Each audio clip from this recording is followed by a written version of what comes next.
Voilà, je te propose donc de reprendre ici notre révision des fractions, avec notamment les produits de fractions et les fractions de fractions. Le niveau de difficulté par rapport aux séquences précédentes sera donc plus élevé, mais vraiment pas tellement, tu vas voir, les choses restent fondamentalement simples avec les fractions. C'est le grand paradoxe des fractions. La fraction est un concept simple qui implique seulement la division par un nombre. Tu es tout à fait capable de comprendre ça. Si tu as encore des difficultés avec les fractions, c'est probablement parce que tu n'arrives pas toujours à interpréter les expressions qui impliquent des fractions. On n'est pas assez familier avec l'écriture ici, on ne sait plus trop ce que ça raconte, et finalement on écrit donc n'importe quoi, comme chacune des expressions qui sont présentes sur cette image. Voilà, alors, le but de ces séquences, je le répète, c'est de te refamiliariser avec l'écriture mathématique des fractions, de manière à ce que tu puisses bien les interpréter pour ne plus faire d'erreur. Ok, alors voilà, pour ça, pour voir les produits de fractions et les fractions de fractions, je vais reprendre notre cheddar ici, que je vais diviser comme on l'a déjà fait. Je le reprends donc ici, et je vais tout simplement ici le diviser en deux. Je le divise donc en deux tout simplement, je ne garde bien sûr qu'une des parts, de façon à avoir un demi-fromage. Et ce demi-fromage, maintenant, je vais le couper en trois, je vais le diviser en trois. Pour ça, je prends 3 parts égales, je n'en garde bien sûr qu'une des 3. Voilà, et donc ici, qu'est-ce que j'ai? J'ai un demi divisé par 3, bien entendu. Ceci, c'est ce qu'on appelle une fraction de fraction. Une fraction de fraction, avec au numérateur ici, une fraction. La fraction 1 demi est divisée par 3. Alors voilà, c'est le genre d'expression auquel on a affaire quand on parle de fraction de fraction, et voilà, on n'est pas très à l'aise avec ce genre d'expression. C'est normal, voilà, quand on voit ça, on ne sait pas trop comment l'interpréter. Est-ce que c'est 1 divisé par 2 tiers, ou bien est-ce que c'est 1 demi divisé par 3? Tout à fait normal de se poser la question, bien sûr. Ici, on voit bien qu'il s'agit de 1 demi divisé par 3. Ça veut dire que on mettrait plutôt le signe égal ici, pour bien identifier ici le numérateur, et là, le dénominateur. Voilà, mais on est devant malgré tout une certaine ambiguïté ici. Pourquoi ne pas mettre le signe égal là? Si je le mets égal là, je verrai plutôt qu'il s'agit de 1 sur 2 tiers. Mais malgré tout, c'est pas encore clair. Pour que ce soit tout à fait clair, je devrais dire que le numérateur c'est 1 demi, et pour ça je mettrai des parenthèses. Et à ce moment-là, je vois bien que le égal, c'est ici que je dois le mettre. Je vois bien que le dénominateur c'est 3. Voilà. Alors en général, ce ne sont pas des parenthèses qu'on met. On va adopter un langage que tu connais probablement déjà. Tu sais très bien qu'une fraction de fraction, on va l'écrire avec une hiérarchie des barres de fraction. La barre de fraction ici principale, c'est celle-ci. Et pour exprimer ça, on va tout simplement choisir la plus grande taille pour cette barre de fraction-là. L'autre ici, on va l'écrire en plus petit. Voilà, elle est plus petite, elle est plus mince aussi. Et ça me permet d'identifier le 1 demi ici comme étant le numérateur de la fraction, et le 3 donc sera le dénominateur. Et avec cette écriture-là, avec cette hiérarchisation, cette barre de fraction-là est plus importante que celle-là, c'est bien ça que veut dire hiérarchisation, j'ai une hiérarchie des barres de fraction. Grâce à ça, je peux supprimer la parenthèse, je n'en ai plus besoin. Ce qui ne veut pas dire que tu ne peux pas les utiliser. Si tu veux clarifier toi-même les fractions de fractions auxquelles tu auras affaire, rien ne t'empêche de mettre des parenthèses pour que ce soit bien clair dans ton esprit. De nouveau, c'est une question de notation. Les notations, c'est comme quand on apprend une langue, il faut s'y familiariser, il faut s'entraîner avant d'être à l'aise. Donc avant d'être à l'aise, tu peux toujours mettre des parenthèses, et puis un jour, tu verras que c'est plus nécessaire grâce à cette notation particulière. Voilà, c'est important de savoir ça, bien sûr. C'est la première chose à savoir quand on traite de fractions de fractions. C'est très important parce que tu peux avoir des fractions de fractions plus compliquées, comme celle-ci. 1, 2, 3, 4, comme ça, l'un sur l'autre. Comment est-ce qu'on va interpréter cette fraction de fraction? Tout simplement en inspectant les barres de fraction. Je vois que la plus grande elle est ici. Ça veut dire que je divise juste par 4 ce que je peux appeler un numérateur. Le numérateur, c'est cette grande fraction-ci que je peux donc mettre entre parenthèses pour m'aider. Je vois bien que c'est ceci divisé par 4 que signifie l'expression qui est là. Ensuite, je regarde les barres de fraction ici. Je vois que celle-ci est plus grande que celle-là. Ça veut dire que 1 est le numérateur de ce numérateur que je viens de mettre entre parenthèses. D'accord? Et donc pour dire que 2 tiers ici est le dénominateur, je peux insister ici en mettant les parenthèses. Ça, tu le feras tant que tu n'es pas à l'aise avec cette hiérarchisation des barres de fraction. Voilà, tout ça pour te dire qu'il faut être attentif à ça quand on a affaire à des fractions de fractions. Mais revenons maintenant à notre problème ici. Que vaut 1 demi divisé par 3? 1 sur 2, encore divisé par 3, qu'est-ce que ça vaut? Alors pour y répondre, eh bien, je vais simplement défaire ici la division par 3 en multipliant par 3. C'est-à-dire que je vais reprendre 3 fois ici le bloc de cheddar que j'ai là. Et donc je vais forcément recréer le demi-cheddar que j'avais ici. Le voilà. Il est clair qu'en multipliant par 3, le 3 avec le 3 ici peut se simplifier. Il me reste juste le numérateur ici qui me vaut 1 demi. C'est extrêmement facile, bien sûr. Et maintenant, pour continuer à voir ce que vaut ce nombre, eh bien, je vais multiplier par 2. Je vais défaire la division par 2 que j'ai ici, je vais faire x2, de manière à obtenir un demi-cheddar. Et donc, je vais le faire. Je vais encore, après avoir multiplié par 3, je multiplie par 2 pour obtenir 1. J'ai bien mon cheddar tout entier ici. Voilà. Alors maintenant, je vais considérer 3 fois 2 comme un nombre. Tu sais que c'est un nombre, effectivement, ça vaut 6, 3 fois 2. Voilà, et je vais multiplier, je vais diviser au-dessus et en dessous, à gauche et à droite par ce nombre 3 fois 2. Voilà qui est fait. 3 fois 2 sur 3 fois 2, je peux le simplifier bien sûr. Il me reste ici 1 sur 3 fois 2. Et voilà, je vais le mettre ici, comme ceci. Voilà à quoi est égale la fraction à laquelle je m'intéressais ici. Je vois que c'est 1 sur 3 fois 2. 1 sur 3 fois 2, c'est 1 sixième. Voilà, 1 sixième. Est-ce que c'est correct? On va le vérifier tout de suite.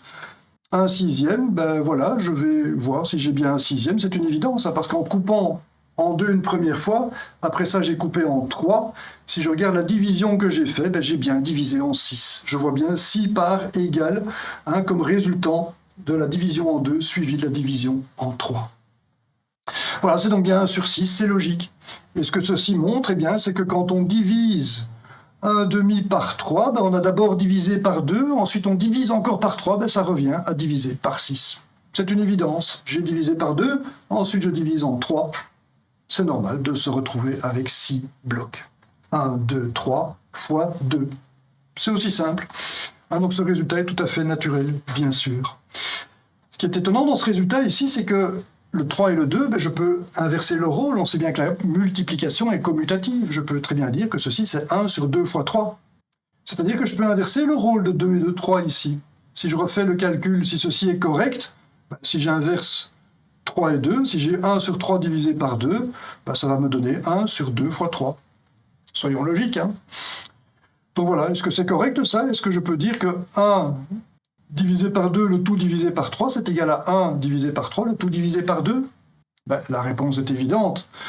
Tu vois bien que si plutôt que d'avoir commencé par diviser par 2, je divise d'abord par 3, je divise en 3 parts égales le cheddar, et puis je divise encore par 2, tu vois bien que je forme aussi des sixièmes. On voit bien que 1 sur 3 divisé par 2, ça donne 1 sixième. Voilà. Maintenant, je vais regarder ici la fraction, au regard de la petite règle qu'on a obtenue la fois passée, qui consistait tout simplement à dire que la division par un nombre, c'est la multiplication par son inverse. La division d'un nombre par b ici, revient à multiplier ce nombre par l'inverse de b. Voilà, je vais faire ça ici. 1 demi est divisé par 3, ça veut dire qu'il s'agit de 1 demi multiplié par 1 tiers. Voilà. Et ceci m'amène donc à une règle simple que je vais écrire ici. Quand j'ai 1 sur a divisé par b, ça revient à dire que j'ai 1 sur a fois b. Alors plutôt que de retenir ça par cœur, essaye d'avoir ceci comme image mentale. On a d'abord divisé par un nombre, 2 par exemple. Tu peux toujours faire ça, tu peux toujours toi-même remplacer les lettres que tu vois là par des nombres de ton choix. Tu peux très bien dire, si je divise par 2 et qu'ensuite je divise encore par 3, ça revient à diviser par 6. Pourquoi? Parce que j'ai 1 sur 3 fois 2, 2 fois 3, ça fait 6. Ok, c'est une évidence. Si je divise d'abord par 2, ensuite par 3, il me reste ici 1 sixième. Voilà, c'est ça que veut dire l'égalité qu'on a ici. Et puis on a encore dit ici que 1 sur a fois b, c'est 1 sur a fois 1 sur b. Voilà, ceci est important, c'est un produit de fraction qu'on voit apparaître ici, un produit de fraction 1 sur a fois 1 sur b, c'est 1 sur a fois b. Voilà, et ceci m'amène ici à une erreur qu'on voit souvent, 1 sur a fois 1 sur b, on voit ça régulièrement, que c'est 1 sur a plus b. Bien sûr, c'est faux, tu le vois bien. 1 sur a fois 1 sur b, c'est 1 sur a fois b. Voilà, ceci est forcément faux. Voilà, alors ce que je propose maintenant, c'est de voir de nouveau ici un produit de fraction qui est A sur B fois 1 sur C. 1 sur C est une fraction plus simple que celle-là, on y va progressivement. Voilà, et le A sur B, je vais le considérer ici au regard de la petite formule qu'on avait la fois passée. La division par B, c'est la multiplication par l'inverse de B. A sur B, c'est A fois 1 sur B. Aussi simple que ça. Et ici, je vais utiliser la relation qu'on a là. 1 sur B fois 1 sur C, c'est 1 sur B fois C. Voilà qui est fait. Et puis le A maintenant, je peux venir le mettre là. Je sais que la multiplication par l'inverse revient à diviser par le nombre. A, je peux le mettre ici, A sur B fois C. Voilà, je vais reporter ça là en éliminant tous les calculs intermédiaires. Et je vois ici quelque chose qui est simple. C'est comme si je pouvais multiplier le A avec le 1 ici. Je retrouve donc A, et puis B avec le C. Je retrouve B fois C. Un petit peu à l'image de ce qu'on avait déjà donc ici. Voilà, et maintenant je peux généraliser tout à fait à un produit de fraction tout à fait quelconque. A sur B fois C sur D. Et tu vois, je vais expliquer le résultat de nouveau au regard ici de la petite règle qu'on a là. Je peux dire que A sur B, c'est A fois 1 sur B. C sur D, c'est C fois 1 sur D. Voilà, je peux intervertir ici le C et le 1 sur B. Voilà qui est fait, j'espère que tu me suis. A fois C, c'est un nombre, A fois C. Et ici, je vais utiliser la règle qui est là. 1 sur B fois 1 sur D. Je sais que je peux multiplier ces deux dénominateurs comme on le voit ici. Voilà, je vais donc le faire. Et puis le A fois C ici, je peux venir le mettre là au-dessus. On commence à être habitué à ça. J'ai bien la multiplication par l'inverse qui revient à la division par ce nombre. A fois C divisé par ce nombre B fois D. Voilà, je peux éliminer tous les calculs intermédiaires. Et j'ai le résultat ici de la multiplication de deux fractions. Quand on multiplie deux fractions, on obtient le résultat en multipliant les numérateurs entre eux et les dénominateurs entre eux. Retiens bien ça, c'est souvent oublié, ça c'est souvent maltraité. Voilà, on retrouve souvent des plus à la place des fois et des choses comme ça. Bref, tu retiens ça, A fois C au numérateur et B fois D au dénominateur. Voilà, je ne vais pas la mettre ici, voilà, parce qu'elle est suffisamment simple, on est d'accord que ceci est suffisamment simple à retenir. Alors voilà, je vais illustrer cette relation aussi avec ce produit-là qui est assez évident. Tu pourrais tout de suite simplifier les 3, etc. Mais on va faire comme si tu ne faisais pas ça. On va illustrer ce propos ici avec ce 2 divisé par 3 fois 3 divisé par 4. Alors je le dis ici de manière assez malhabile. 2 divisé par 4 fois 3 divisé... 2 divisé par 3 fois 3 divisé par 4. En général, c'est pas comme ça qu'on prononce ceci. On va dire que c'est 2 tiers fois 3 quarts. Ou même encore plus court, on va dire que c'est 2 tiers de 3 quarts. Et à ce propos, j'aimerais bien ouvrir ici une petite parenthèse. Est-ce que c'est réellement 2 tiers de 3 quarts, ceci? Est-ce que le fois, ici, je peux juste le remplacer par un 2 tiers, de 3 quarts? La réponse est oui, bien sûr. Quand on multiplie par une fraction, un nombre, ça revient à prendre la fraction indiquée de ce nombre. 2 tiers, 2 3 quarts. Pour arriver à ça, il me suffit de dire que la division par 3 ici, c'est la multiplication par l'inverse de 3. Et ici, le 3 quarts, je vais le voir multiplié par un tiers maintenant, et je pourrais dire que c'est 3 quarts divisé par 3. 3 quarts multiplié par l'inverse de 3, c'est 3 quarts divisé par 3. On est d'accord? Je peux l'écrire, et là je vois bien que j'ai un tiers de 3 quarts. Et avec le 2 ici, je peux dire que j'ai 2 tiers de 3 quarts. Donc voilà, ceci c'est juste pour montrer que les fractions s'écrivent de manière extrêmement diverse. On peut faire beaucoup d'opérations sur les fractions qui font perdre la tête quelquefois, mais aussi dans la façon de les prononcer, la façon de dire les fractions. Ceci c'est 2 sur 3 fois 3 sur 4, mais c'est aussi 2 tiers de 3 quarts. Il faut reconnaître que c'est très différent comme expression. Il faut aussi être familier avec ça et bien comprendre ce langage à partir de la compréhension ici des petites formules qu'on a déjà vues. Voilà, après cette petite parenthèse, j'en viens ici à cette fraction-là. Je vais appliquer la formule qui est ici. Je vois que je peux multiplier 2 par 3 et 3 par 4, ça va faire 6, divisé par 12. On va vérifier ça sur ceci. Je vais commencer par représenter 3 quarts de fromage. Pour ça, je prends les 4 quarts qui font 1, mais je n'en garde que 3. Je en élimine 1. Ceci, c'est 3 quarts de fromage. Et de ces 3 quarts de fromage, je vais en prendre les 2 tiers. C'est-à-dire que je vais le couper en 3 parts égales, et je ne vais garder que 2 de ces tiers que je viens de montrer ici. Voilà 2 tiers de 3 quarts. Ok, j'ai pris bien 1, 2, 3, je n'en ai gardé que 2. Ceci, c'est 2 tiers de 3 quarts. Et 2 tiers de 3 quarts, qu'est-ce qu'on voit? On voit que ça vaut 1 demi fromage. Et je peux donc dire qu'il s'agit de 1 demi, ce que tu voyais forcément, hein, tu sais bien que 6 douzièmes, c'est 1 demi.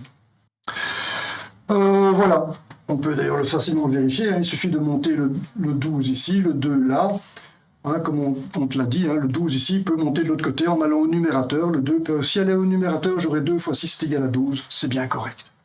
Mais rappelle-toi hein, que cette règle de simplification qu'on fait comme ceci, avec ces petits chassés croisés, c'est toujours dangereux de les appliquer sans comprendre. Rappelle-toi que si le 12 peut monter là, hein, c'est parce qu'on multiplie à gauche et à droite par 12. Et quand je multiplie à gauche et à droite, je simplifie les 12, et le 12, comme par hasard, est arrivé ici. Hein, ça, c'est la façon claire de voir les choses, c'est comme ça qu'il faut faire.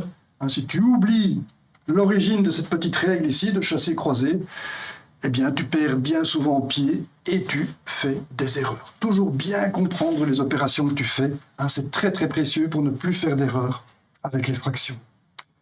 Voilà, maintenant je vais expliquer l'égalité qu'on a entre ces deux fractions ici à partir de l'application de la petite formule qu'on a là, en disant que d vaut c. Si d vaut c, j'aurai c sur c ici, et ici j'aurai un c aussi qui sera ici au regard de ce c que j'ai là. Voilà la situation, c sur c, et c sur c ici aussi.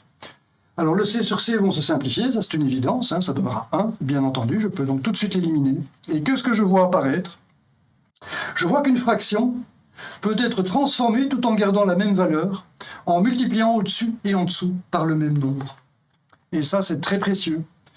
Hein, c'est très précieux au point que cette formule-ci, je vais la mettre là. Et je vais l'utiliser ici pour expliquer que 6 douzièmes, effectivement, ça vaut 1 demi. Il me suffit de multiplier par c ici au-dessus et en dessous avec un c qui vaut tout simplement 6. 1 fois 6, 2 fois 6, ça me donne le 12 qui est là. 6 sur 12, c'est bien correct. Je peux donc bien dire que 6 douzièmes, eh bien c'est 1 demi. Ok, voilà, maintenant je vais dire que le c ici vaut 1 sur e, pourquoi pas? Je peux très bien dire que ce c ici s'écrit comme une fraction, 1 sur e. Voilà, je vais l'écrire, hein, je vais dire que c'est 1 sur e à la place du c ici, j'ai donc 1 sur e, 1 sur e. Voilà, je peux le mettre ici, puis je vais écrire ça de manière plus compacte en disant que c'est a sur e, en mettant ici la fraction sous forme oblique. La multiplication par l'inverse, c'est la division par e. Voilà pour a, voilà pour b. Et ceci montre qu'une fraction peut être transformée tout simplement en divisant le numérateur et le dénominateur par le même nombre, ici e. Et de nouveau, je peux expliquer l'égalité ici en divisant par 6 ici et là. 6 sur 6, ça fait 1, 12 sur 6, ça fait 2. Voilà, n'oublie pas ça, ça peut être très commode hein, de se rappeler qu'une fraction peut être transformée soit en multipliant par le même nombre au-dessus et en dessous, soit en divisant par le même nombre au-dessus et en dessous. Je répète, c'est très précieux, c'est de nouveau extrêmement simple, hein, bien sûr, mais bien souvent ça semble être oublié. Voilà. Voilà, cette règle-ci, en fait, explique quelque chose de la vie de tous les jours, qui est la façon de caractériser des écrans de téléviseurs. Ici, j'ai un écran de vieille génération, qui sont typiquement des écrans 4/3, ce sont les écrans que je regardais quand j'étais jeune, et maintenant, les écrans sont plutôt de type 16/9. Alors, qu'est-ce que ça veut dire, ça? Eh bien, 4/3, ça veut tout simplement désigner le rapport entre la largeur et la hauteur de cet écran. Si tu fais le rapport de la largeur par la hauteur, tu vas avoir 48 sur 36 pour cet écran-là, par exemple, ce qui donne bien 4/3. Pour t'en rendre compte, il suffit de multiplier 4/3 par 12 au-dessus et en dessous. Par 12 ici, tu vas bien avoir 4 fois 12, 48, 3 fois 12, 36. C'est bien correct. C'est pour ça que cet écran s'appelle 4/3. Le 4/3 désigne le rapport de la largeur par la hauteur. De même ici, l'écran 16/9, celui-ci par exemple pourrait avoir 80 de large sur 45 de haut, et 80 sur 45, il se fait que c'est 16 sur 9. Il suffit de multiplier par 5 pour s'en rendre compte, au-dessus et en dessous, bien sûr. Voilà, alors pourquoi est-ce qu'on caractérise les écrans avec cette fraction? C'est parce qu'une image 16/9 ne va pas être compatible avec cet écran-là, bien sûr. Si je cherche à mettre cette image 16/9 si je cherche à la représenter sur un écran 4/3, elle va apparaître forcément toute étroite comme ceci, elle va être distordue. C'est juste pas compatible. Alors que tous les écrans 4/3, quelle que soit leur taille, pourront accepter la même image. Voilà, ici l'exemple de cet écran qui est bien plus grand, qui correspond à un facteur 24 ici au-dessus, en dessous, par rapport à ce 4 tiers. Voilà, on peut également faire des écrans plus petits. Voilà l'exemple ici, un écran 16 neuvième peut être de grande taille, il peut aussi être de petite taille. On peut regarder les images 16 neuvième sur un téléphone portable, par exemple. Voilà l'intérêt de ce 4 tiers, 16 neuvième, voilà, qui implique en fait, pour le comprendre, la petite règle qui est ici. Le rapport de la largeur sur la hauteur pourra toujours s'écrire comme 4 tiers fois ici un nombre donné. Voilà. Alors maintenant, on va passer aux fractions de fractions avec une fraction au dénominateur cette fois-ci. Tout à l'heure, on a vu 1/2 divisé par 3, le numérateur était la fraction. Maintenant, c'est le dénominateur qui est la fraction. Alors ça, on l'a déjà vu dans la séquence introductive, il suffit pour répondre à ça, de prendre la définition d'une fraction. Qu'est-ce que le nombre a sur b ? Eh bien, le nombre a sur b est tout simplement le nombre de fois que b rentre dans a. On l'a vu dès l'introduction de cette révision. Et donc voilà, j'avais déjà dit d'ailleurs que si je prends 1, je peux voir 1 comme étant constitué de 2 fois 1/2, bien entendu. Et puisque 1/2 rentre 2 fois dans 1, eh bien voilà, je sais que ceci vaut 2. Ok ? Je peux généraliser, bien sûr, je peux couper le bâton en 3. En 3 parts égales, j'ai des tiers, et je vois bien que 3 tiers, ça fait 1. 1 tiers rentre 3 fois dans 1, et donc je peux dire que 1 sur 1 tiers, eh bien c'est 3. Voilà, c'est très simple. On peut généraliser ça tout de suite, bien sûr, à n'importe quel nombre. Voilà, alors ici je te l'ai montré de façon intuitive, ce résultat, mais on peut très bien le démontrer de façon rigoureuse en utilisant la petite formule qu'on vient de voir. Effectivement, je peux appliquer ici cette formule avec le numérateur et le dénominateur pour démontrer ceci. Par quel nombre tu multiplierais, toi, la fraction qui est ici, pour obtenir a ici ? Je te laisse réfléchir 2 secondes, mais tu as certainement déjà la réponse. Tu vois qu'il suffit de multiplier par a au numérateur et au dénominateur. Exactement comme je multiplie par c ici au numérateur et au dénominateur. Si je fais ça, je vois que les a ici pourront se simplifier, et je vois que j'ai a fois 1 ici divisé par 1. Les 1, je peux les enlever, j'ai bien le a, c'est bien correct. Ok, donc tu vois que la petite règle qui est ici, elle est vachement utile pour traiter les fractions de fractions, comme on l'avait déjà d'ailleurs tout à l'heure. Voilà, je peux maintenant généraliser à ici, la fraction 1 sur a sur b. C'est bien une fraction de fraction. Avec la fraction au dénominateur, qu'est-ce que ça vaut ? Tu utilises la petite formule qui est ici. C'est extrêmement facile, il suffit de multiplier au-dessus et en dessous par b, comme je viens de le faire ici. Les b vont se simplifier, et tu vois que le résultat c'est b sur a, tout simplement. Ce résultat-là, je vais le mettre ici en dessous. Il est important, parce qu'il me montre tout simplement que l'inverse du dénominateur ici, qui est donc bien a sur b, l'inverse de a sur b, c'est b sur a. De nouveau, tu t'en rappelles probablement, mais voilà, ça te permet de te refamiliariser avec les notations ici. L'inverse d'une fraction a sur b, c'est b sur a. On intervertit le numérateur et le dénominateur. Voilà, alors pour bien comprendre ça, on va le vérifier. Je vais vérifier que ce nombre est bien l'inverse de a sur b. Je multiplie donc par a sur b, je suis supposé trouver 1 bien sûr. Je vois le nombre a sur b qui va se simplifier avec le a sur b au dénominateur. J'ai donc bien 1. Est-ce que c'est correct? Est-ce qu'on voit bien ça? J'ai multiplié par a sur b d'un côté, je suis donc obligé de multiplier par a sur b de l'autre, et je vois que les a se simplifient et que les b se simplifient. Pour donner 1, bien sûr, c'est cohérent. Ok? L'inverse de la fraction a sur b, c'est bien b sur a. C'est bien ça que signifie ce résultat. Voilà. Ceci nous amène maintenant à la fraction qu'on avait tout à l'heure. Je t'avais suggéré ici que le 1/2 divisé par 3 pouvait être confondu avec la fraction 1 divisé par 2 tiers. On aurait pu se poser la question de savoir si ces deux fractions ne sont pas égales. Elles se ressemblent tellement. La réponse est non, bien sûr, elles ne sont pas égales. Ici, on se rappelle qu'on avait 1 divisé par 2 suivi d'une division par 3, ça donnait 1 sur 6. Il n'y avait plus de problème avec ça. Mais ici, qu'est-ce qu'on va avoir comme résultat? Eh bien, 1 sur 2 tiers, c'est l'inverse de 2 tiers. Et l'inverse de 2 tiers, je vais l'obtenir tout simplement en intervertissant dénominateur et numérateur. Ce sera 3/2, tout simplement. Le 3 peut monter ici, comme par magie. Mais bien sûr, c'est pas comme ça qu'il faut le voir. Hein, tu ne dois pas tout simplement retenir ça par cœur en disant « Ah d'accord, si j'ai un dénominateur là, ben, il peut monter là ». C'est le genre de choses qui va t'amener à des erreurs. Il faut comprendre ce que tu fais. Et si le 3 peut monter là-haut, eh bien c'est tout simplement parce que tu peux effectivement multiplier par 3 au-dessus et en dessous sans modifier la valeur de la fraction. Tu vois que j'ai multiplié par C au-dessus et en dessous.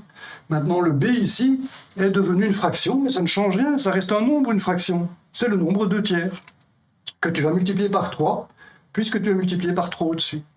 Les 3 vont se simplifier, et tu vas bien trouver 3 demi. C'est comme ça qu'il faut comprendre que 1 sur 2 tiers, c'est 3 demi. C'est important. Il faut comprendre ce que tu fais. N'applique pas des petites formules comme ça toutes faites en disant « Ah, le 3 qui était ici, ben, il a pu monter là. » Sans te poser de questions, c'est pas une bonne idée. Ok? Voilà. Maintenant, je peux aborder ici la question des fractions de fractions tout à fait générales.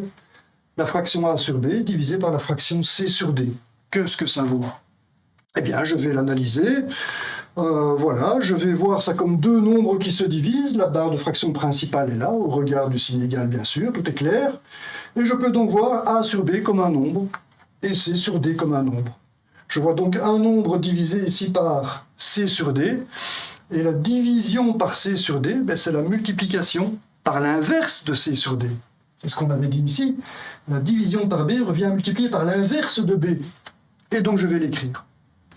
D'accord? Donc voilà, ici j'ai mis des petites parenthèses pour bien te familiariser avec l'idée qu'une fraction peut être considérée comme un nombre en soi, exactement comme le A qui est ici et le B qui est là. J'ai l'équivalent du A et du B ici. Mais voilà, donc ceci, je vais enlever les parenthèses, pour te dire que voilà, ça tu dois le faire par réflexe. Voilà, j'ai un nombre ici, divisé par ce nombre, ça revient à prendre le nombre, et à multiplier par l'inverse ici. Et l'inverse de C sur D, ben c'est 1 sur C sur D, exactement comme on a dit que l'inverse de B, c'était 1 sur B. Tout est donc bien clair. Ok, et maintenant je vais utiliser ceci. L'inverse d'une fraction, ben, il me suffit d'intervertir le numérateur et le dénominateur. Le D peut monter ici, tout simplement parce que je multiplie par D au-dessus et en dessous. Et les D se simplifient pour avoir un D ici au-dessus. Voilà, je peux l'écrire tout de suite. Et maintenant, je peux utiliser le fait que le produit de deux fractions s'obtient tout simplement en multipliant les numérateurs et les dénominateurs, voilà, comme ceci. Voilà le résultat. Cette fraction-ci, elle est égale à celle-là. Et tu vois que ce n'est pas bien compliqué. Si tu comprends les notations, tu es capable d'interpréter ça tout de suite. Tu vois bien que le A sur B, tu vas le retrouver ici. Il est divisé par C sur D, c'est-à-dire multiplié par l'inverse de C sur D, c'est-à-dire D sur C. A sur B fois D sur C. C'est très simple. Ok? Mais je répète, il faut être capable d'interpréter ces notations et bien comprendre comment on peut passer de là à là. N'essaye pas de retenir ça par cœur. Ça peut d'ailleurs devenir très compliqué. Si j'attire ton attention sur le fait que B et C ici jouent un rôle tout à fait symétrique, si je change le rôle de B et C, je peux changer le rôle de B et C, ça ne changera rien ici. Donc voilà, je vais l'écrire ici avec C et B inversés par rapport à ici. Et je sais que cette fraction-là, elle est égale à celle-là. Ces deux fractions sont donc représentent des nombres égaux. Ce qui peut paraître surprenant, tout à coup je change B et C, et c'est le même nombre que j'ai. Il n'y a rien qui change ici si je change B en C. Et ça se voit ici, si je change B en C, il n'y a pas de changement. Et de nouveau, c'est pas de la magie, on peut bien comprendre, ça, le A sur C, je le retrouve ici. A sur C, divisé par B sur D, c'est-à-dire multiplié par l'inverse de B sur D, qui est D sur C. D sur C. Pardon, D sur B, B sur D, c'est D. L'inverse de B sur D, c'est D sur B. Ok, ça va?